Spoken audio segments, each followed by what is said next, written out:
Okay, here comes the haiku of the day. Another screw up. New York is at it again. Jesus, they're just puppets. This is Gene, and you're listening to Dumbasses Talking Politics.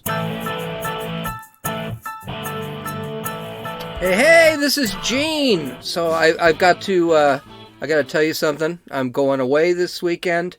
I'm not telling you where. I may be just right down the street. So I'm going to have a good time. It's not exactly what I planned, but it'll work. So let's get through this. And today is Thursday when I'm actually doing the recording. You'll see it on Friday. But I got to record my Chapter 3 of Animal Farm tomorrow morning. So let's go do that. So let's start off with the big news. Biden. Damn. Wow. Shit. I don't even know what to say about this one. Well, I do. I wrote it. So let's just listen to this. It's about respect. It's about honor. It's about being able to look your kid in the eye and say, honey, it's going to be okay. That's what we're going to do. Dignity, honor, treating people with dignity. We can build a new administration that reflects the full diversity of our nation and the full diversity of Latino communities. Now, when I mean full diversity, unlike the African-American community and many other communities, you're from everywhere. From Europe, from the tip of South America, all the way to our border in Mexico and in the Caribbean. And different backgrounds, different ethnicities, but all Latinos. We're going to get a chance to do that if we win in November. And it means we need everyone to get out and vote. I can't do this without your help. The path to victory in November is contingent upon Latino voters, particularly in those battleground states. Imagine if Trump said that black communities weren't diverse. And by the way, Hispanics are the most diverse and they are going to actually change our elections? Blacks aren't diverse? Whites aren't diverse, really? I'm white. If you look at my ancestry, I'm English, Irish. I was married to another white person who was Italian. We've got Italians, French people, Spanish people. We got a lot of white people in this country. Whites are pretty diverse. Blacks, extremely diverse. I don't use the term African American. And the reason I don't use that term is because certain blacks from the Caribbean become offended when you use that term. Only Hispanics are diverse. Really? How does this guy get away with this shit? This is an everyday thing with him.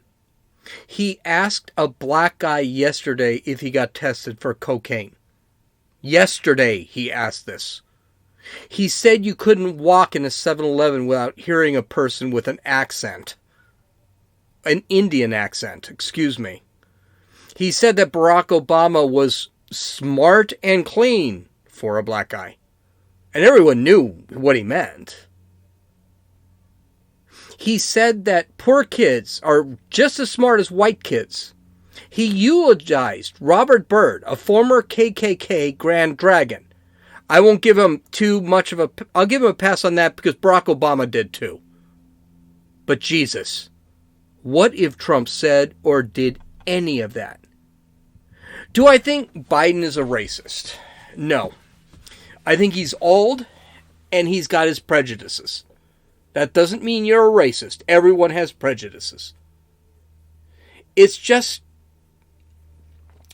I think his comments were probably not even well articulated by him. I don't think what he said he meant in the way he said it. I think he had another point. And I'm going to give him that. I don't know what it was, but I'm going to give him that. But it shows a few things. The mainstream media has not reported on this at all. and they don't care about racism or prejudice. They only care about the narrative. So when you hear them talking about racist and they talk about prejudice, or no, they only talk about race. But when they start talking about race, they don't care, because Joe Biden has proven that he is closer to a racist than Donald Trump. And I'll go a step further. They keep beating down on Trump's comments on Charleston, which, by the way, you can listen to on YouTube. He actually didn't say anything wrong. The media cut up his speech so it would appear he said something wrong. Trump has actually never said anything racist.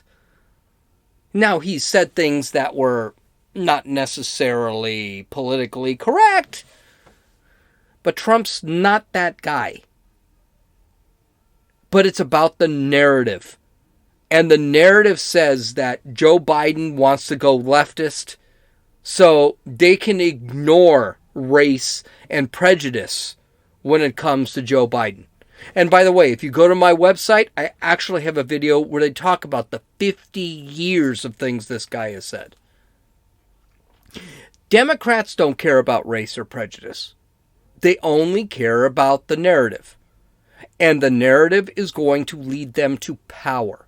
That's it. It doesn't matter what Biden says. Biden is a corpse. He is going to be Weekend at Bernie's guy when he becomes president. Someone will carry him for a couple months, grab him by his hair plugs, and make him look alive. Put a little makeup on him, things like that, for a couple months before they throw the 25th Amendment at him and they get him out of office. And then the vice president will be the one who's president, and the vice president will be a leftist. They want power. That's it. Finally, Biden is getting worse. His cognitive abilities appear to be absolutely done. He does not know what he's even saying. He can't articulate a thing.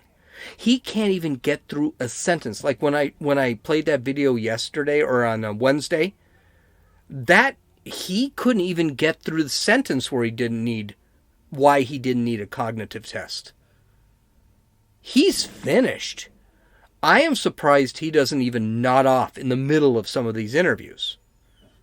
Now, I understand why Biden's handlers are allowing him to do interviews. I think Biden's handlers would rather him never do an interview again, just until November 4th when the election is over, theoretically, because we got mail-in ballots. But Trump is on television every day. He's showing that he knows what is going on with the virus, and he's bashing Biden. And what he's bashing Biden on is correct. Fox News is the leading newscast by a long shot.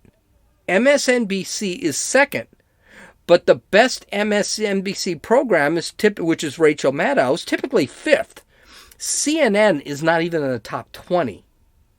There is not one show on CNN that is in the top 20. Tucker Carlson's show and Sean Hannity's show, the rerun is beating CNN's primetime show.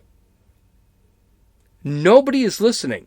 This is the thing. There is a silent majority, and the silent majority believes Trump. And that's a huge problem for Biden. Because a lot of people, they come up with these polls. Well, first off, who are you polling? That's number one. And are these people you're polling telling you the truth? Because of cancel culture, they're afraid they'll lose their jobs if they say they like Trump? That is a thing now. That has become cancel culture has become part of mainstream culture. And so people lie. No one's ever asked me. I've never been in a poll. No one's asked me what I thought. And the reason is because where are they going to do these polls? So Biden's poll numbers are actually shrinking now. He had in a bunch of the polling, he was actually 11 points ahead of Trump. Now he's within the margin of error. He's within 4 to 5%. We still have 3 months before the election, but the reality is he is losing his ground right now. So he has to come up. He has to talk. The problem is every time he talks, he fucks up. Every time.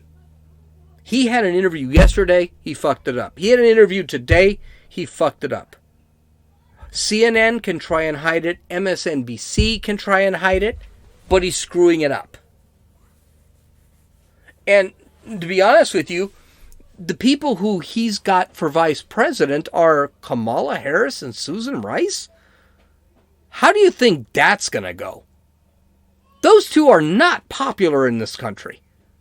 Susan Rice lied about soldiers being killed in Benghazi. Kamala Harris slept her way to be Attorney General of the state of California. And then she did something really unpopular. She put criminals in prison. Yeah, I think this is not going to go well for Biden. I love watching this whole stuff. I love watching this whole thing because I think this is going to get uglier for him than this is going to get real ugly for him. Especially Trump. He has 3 debates coming up with Trump. I wish they were earlier. He won't do a 4th debate because he's scared. Kind of a pussy. He's not going to do it. And he shouldn't do it because he's going to lose. He's going to lose all 3 debates. Why, again, the election results are coming in on August 29th when the election is November 3rd? I don't understand any of that. I think it's the Democrats cheating. And I think the Democrats are cheating. But he is going down the slide fast. And I love it. I can't wait to see what he says tomorrow. In our second story, so surprise, New York is trying to fuck the Second Amendment again. New York Attorney General Letitia James announced Thursday that the state is suing the National Rifle Association and several of its high-profile leaders and looking to dissolve the organization over alleged financial irregularities. So James said on Twitter, I filed a lawsuit to dissolve the National Rifle Association for years of self-dealing and illegal conduct. The @NRA is fraught with fraud and abuse. No organization is above the law. The actual lawsuit says we are seeking to dissolve the NRA for years of self-dealing and illicit conduct that violate New York's charities laws and undermine its own mission. The NRA diverted millions of dollars away from its charitable mission for personal use by senior leadership. Our lawsuit charges that the NRA as a whole and 4 senior leaders, including Wayne LaPierre, with failing to manage the NRA's funds and failing to follow numerous state and federal laws. These actions contributed to the loss of more than $64 million in just 3 years for the NRA.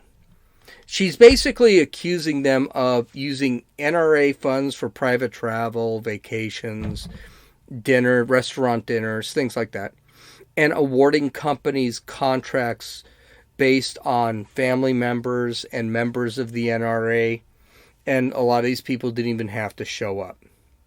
The NRA did respond, and they respond pretty heavily. The NRA, quote, the NRA has full confidence in its accounting practices and commitment to good governance. The association's financials are audited and its tax filings are verified by one of the most reputable firms in the world. Internally, the association has had an appropriate conflict of interest policy, which provides that all potential conflicts are reviewed and scrutinized by the audit committee. This is probably true. Fact is, the NRA has to be audited because it is a nonprofit. It does hold a nonprofit status, and any weird accounting would probably get caught by the accountants. And these are forensic accountants. I've dealt with the public sector and the private sector for a very long time. They do audit like crazy, especially in New York. Also, if there is some illegal activity, why not just fire the people on top that are supposedly doing the funny business? Why does this gal actually find it necessary to dissolve the entire organization? Which I don't think she can legally do anyway. If Boeing had a corrupt CFO, would you dissolve Boeing or would you just fire the CFO? That's the point. Put the CFO in jail. Put the CEO in jail, put whoever in jail, but that doesn't require dissolving the entire organization. But she has a reason, and the reason is simple. They want to get rid of the NRA. New York wants to get rid of the NRA. The left, which is what this broad is, the left sees them as an evil organization and in their way of the ultimate goal, getting rid of the Second Amendment. James is also a piece of work. Okay, no, she's a piece of shit. She's the gal who said she was going to investigate Trump to find a crime. By the way, that is illegal. You don't investigate a person to find a crime. You investigate a crime that a person possibly committed. In other words, Trump's committed no crime, but she's going to look for one. That's not legal. All this shows is that she's a political animal and will target her enemies or the enemies of the left. That's what she's going to do. And she said this 2 years ago. By the way, I think she has more important things to worry about, honestly. The murder rate in New York is up about 170%. That's not a typo. That's not a misspelling. That's not... It's up 170%. People are being murdered. I hardly think that's the NRA's fault. Sounds to me that it's the fault of that shitty gopher-killing mayor, Bill de Blasio, and an effective New York justice system led by James herself. The NRA didn't just roll their eyes and sit on their hands. They decided to fight. They filed a counter lawsuit against the city for defamation and violating their rights to free speech. Good for them. And they probably have a far better case than what James has. In their complaint, in the NRA's complaint, they said, despite hopes that playing by the rules would procure an outcome, a just outcome, the NRA has not been treated fairly by the James office. The New York Democratic Party political machine seeks to harass, defund, dismantle the NRA because of what it believes and what it says. James boasted that she would strike foul blows against the NRA and pound the NRA into submission. She vowed that she would use the New York Attorney General's office to investigate and enforce powers for precise purpose of staunching political speech. In parentheses, deadly propaganda. She has begun to deliver her campaign promises to retaliate against the NRA for constitutionally protected speech on issues that James opposes. As New York Attorney General, James has regrettably succumbed to the individual passions and the individual malevolence. And I got news to you. With what she has said in the past, that is absolutely correct. No question.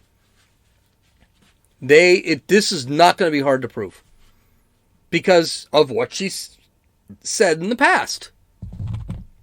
Of course, President Trump's got to weigh in because he weighs in on everything. So Trump says this, quote, "I think the NRA should move to Texas and lead a very good and beautiful life. And I've told them that for a long time. I think they should move to Texas. Texas would be a great state, or to another state of their choosing. But I would say that Texas would be a great place and an appropriate place for the NRA." And you know something? Trump's probably right here. But I can understand why the NRA wants to stay in New York City. One, it's closer to Washington, D.C. A lot of their members live on the East Coast, especially their elites, their higher up in the hierarchy. And what better place is there to influence than a city that is the most restrictive gun control laws in the country? Take a chance, go for it. Attack those laws. I don't think they should move to Texas where everyone agrees with them. I think they should move to California. I think they should move to Oregon. I think they should move to Washington State. I think they should move to Washington, D.C. I think they should move to Massachusetts.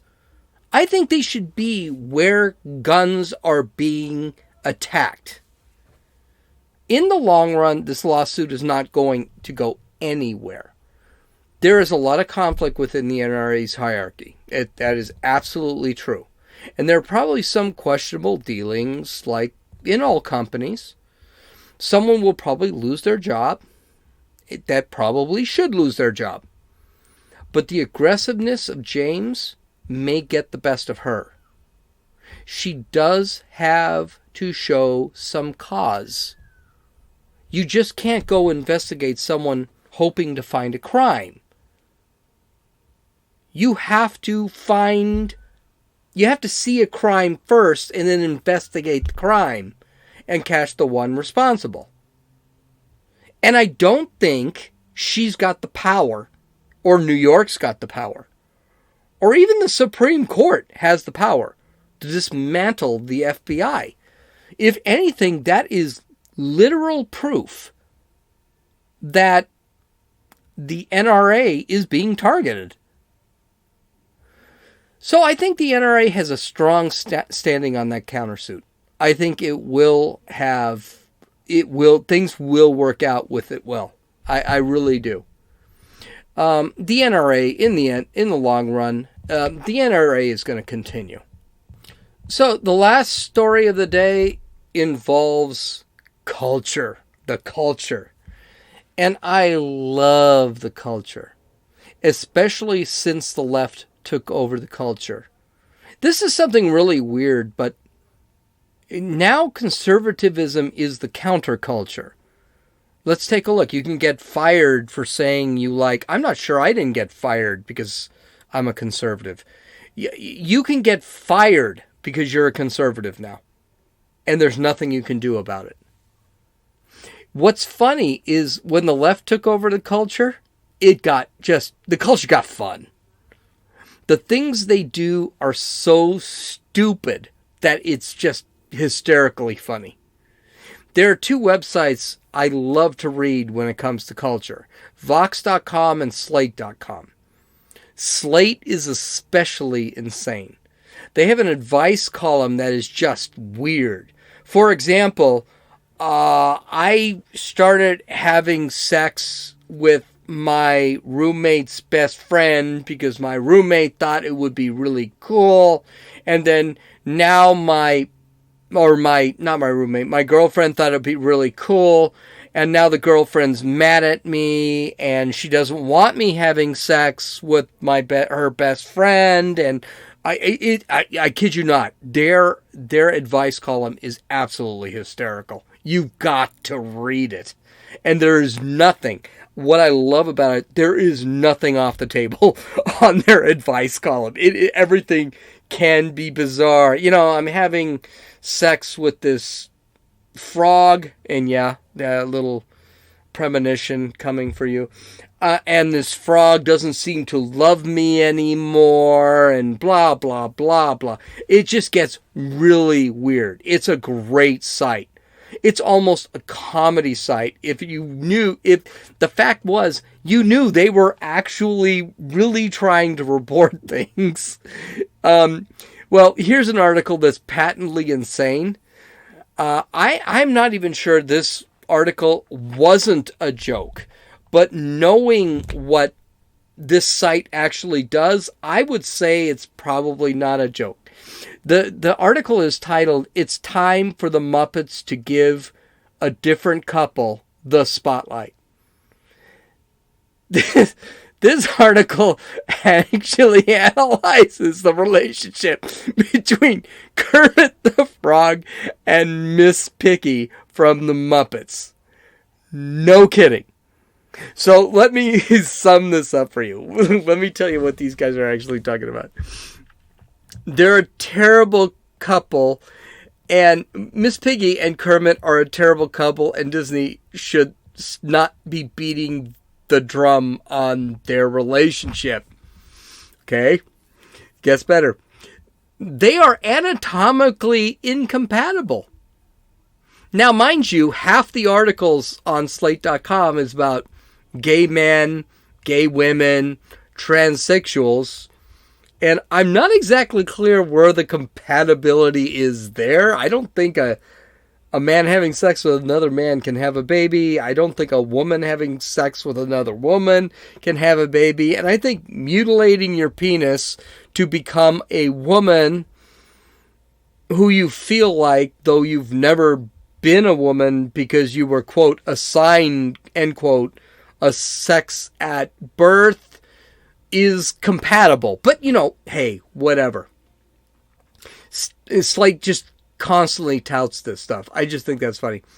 Kermit, get this, you'll love this. You just hold on. Please breathe. If you have to, stop the podcast, laugh at what I just said because they're so stupid. And here it comes. Kermit is a nudist, whereas Miss Piggy is a narcissist who dresses extravagantly. Just that was not dead air. That was for you to take that in. Miss Piggy is a domestic abuser. They're emotionally incompatible.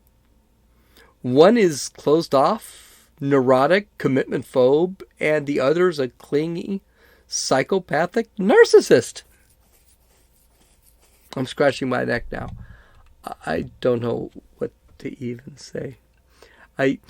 So let me read a couple paragraphs from this just absolutely insane article. I hope it was a joke.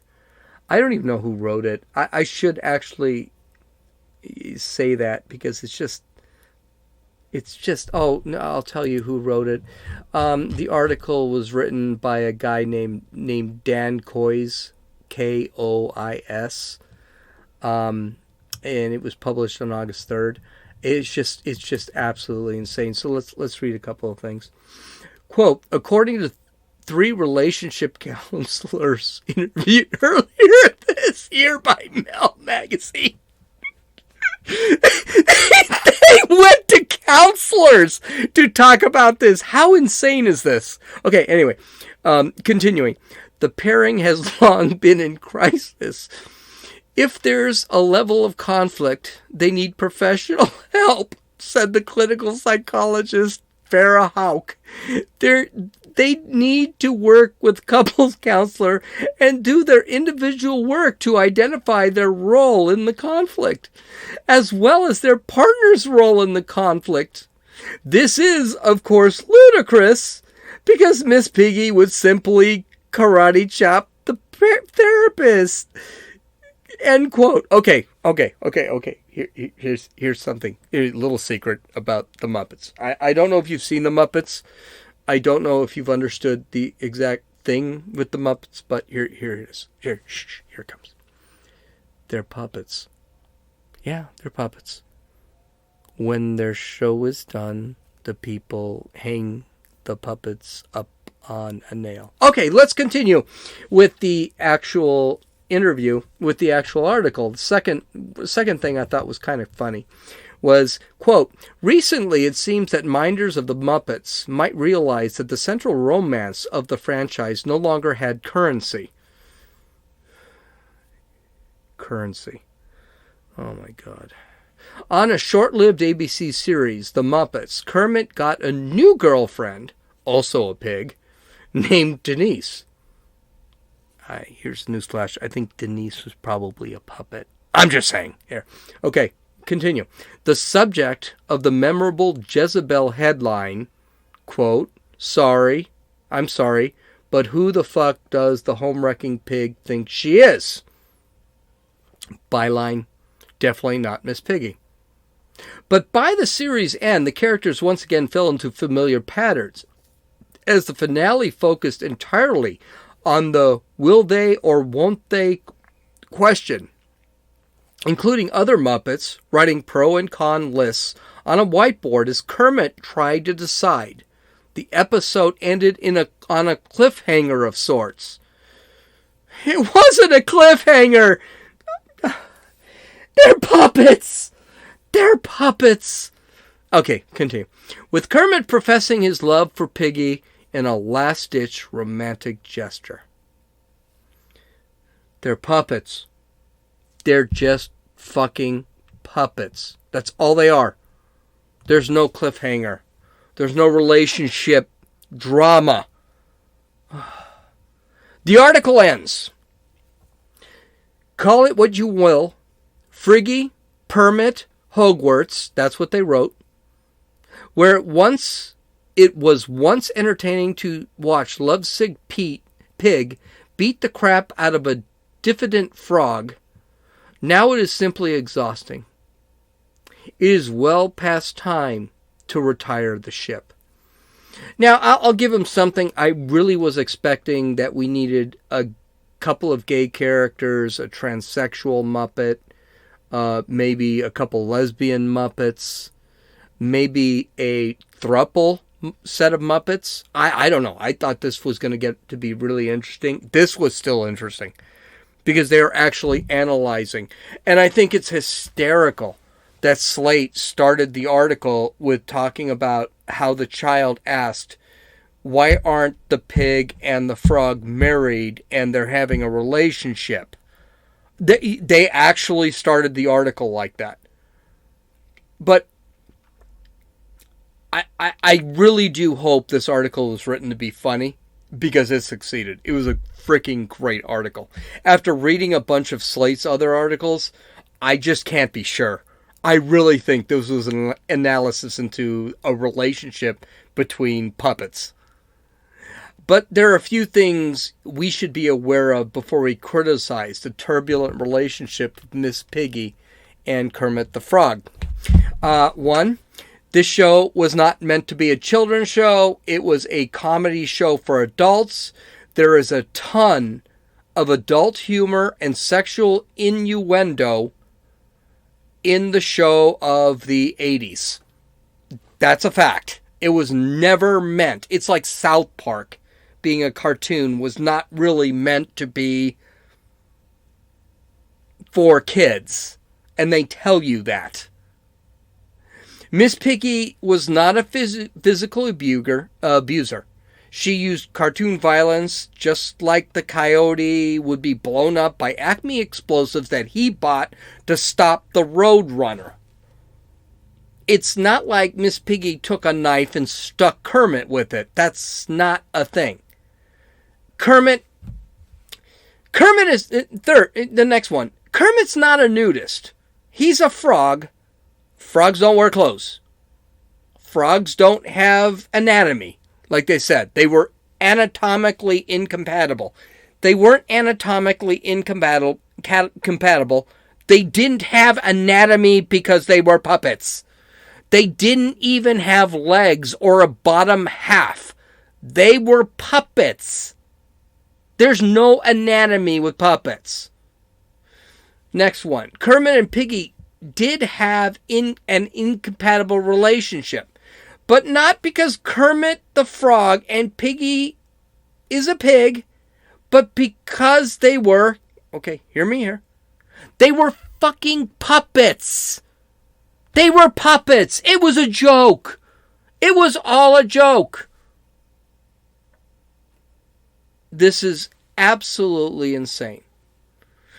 This is an adult comedy show. Why they put it on Disney Plus, I don't get. That's like putting South Park on Disney Plus. That's like putting Family Guy on Disney Plus. It was an adult comedy. Oh, by the way, they're puppets. It's meant to be funny, not serious. Not a serious look at relationships. Oh, yeah. And they're puppets. Kermit is not a neurotic, commitment-phobe nudist.